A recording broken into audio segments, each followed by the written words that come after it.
try and keep out of the camera's way as we get a little closer on this here.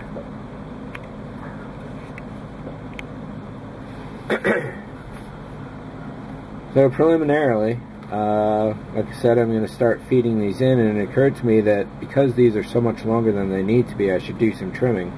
And what that will actually entail is several different cuts to the same length, simply so that you don't go so fast as to cut them too short as not to reach anywhere else.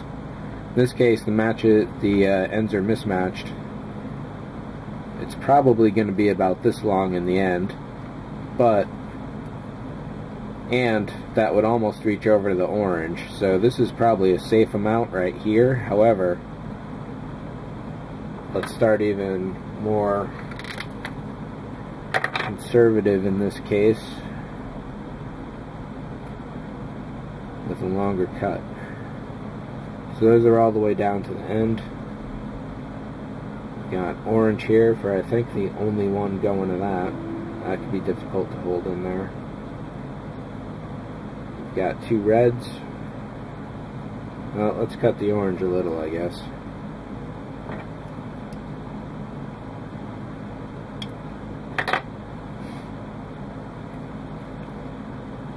And we got two reds off board here. Alright, good, as long as this is making it there. Yeah, it looks like it's a good view. I will be interested to see what it looks like during the editing. So these want to slide all the way past the red.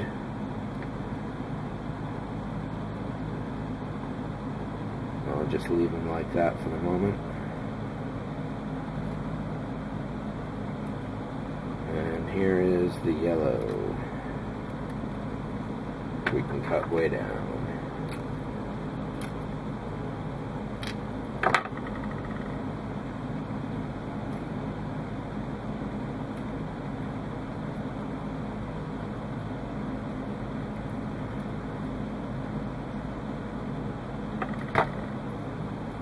And to temporarily help the red stay where it should,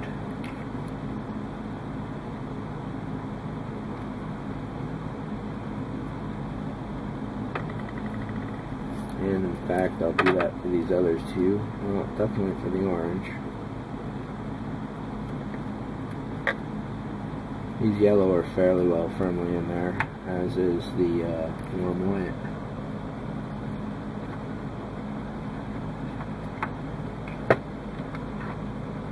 Alright, so we can unplug this for now.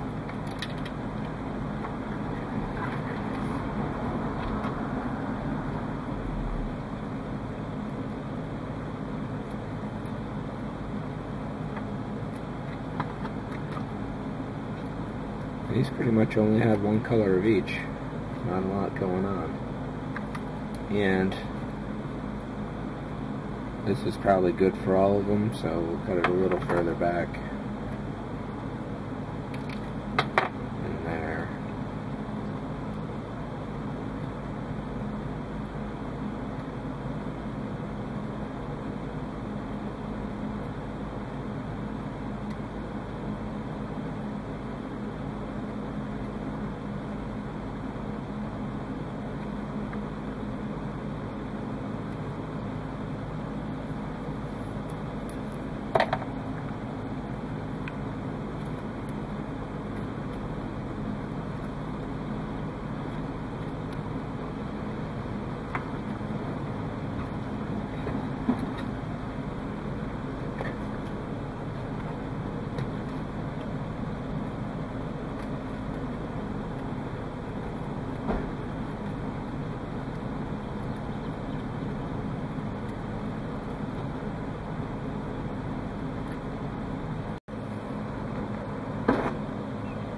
The battery's almost dead on this camera again.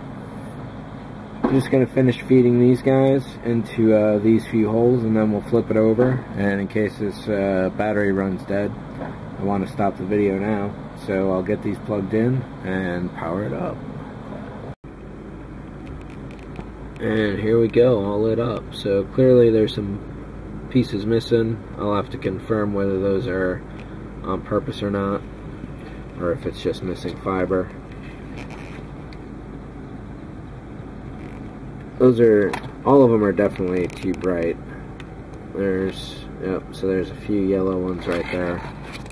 Especially in this case, is that if you look at that light coming off onto the side beam there, the lights in that computer panel were simply not all that bright, not up top at least.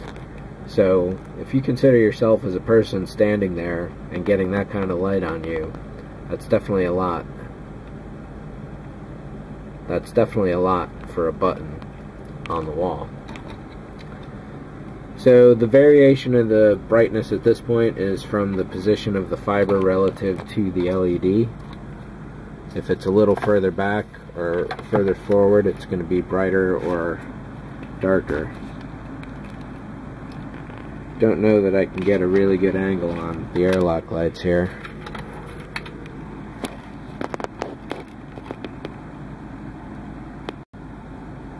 That's not too bad right there.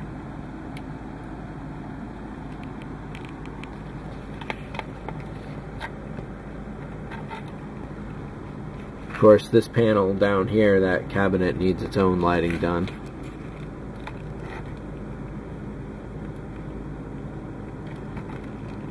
Definitely too bright for the function of the item object. There are some LEDs cut into this area, but I don't have any lighting reference for them, but they are fibered up and ready to go. And I guess that's it.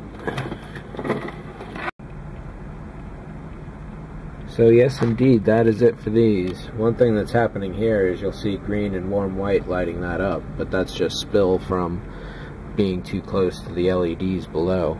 So next up, I'm going to sort out all of these, and it's basically going to be the same process as last week, whereby I keep flipping back and forth. I've got that spare LED around that I can use to light up the fibers independently of flipping a lot, so that should help out a little. Then, of course, when all that's done, I get to finally consider gluing in the upright computer panels, which have like 100-something fiber optics, each of their own. So those fibers, these along here at the freezer tube wall, all of these are going to get some serious sequencing going on. So I'll double check, or start double checking all of these lights, as well as starting to count out and lay out the command console. So I'll catch up with you in a second. Minute. One cut.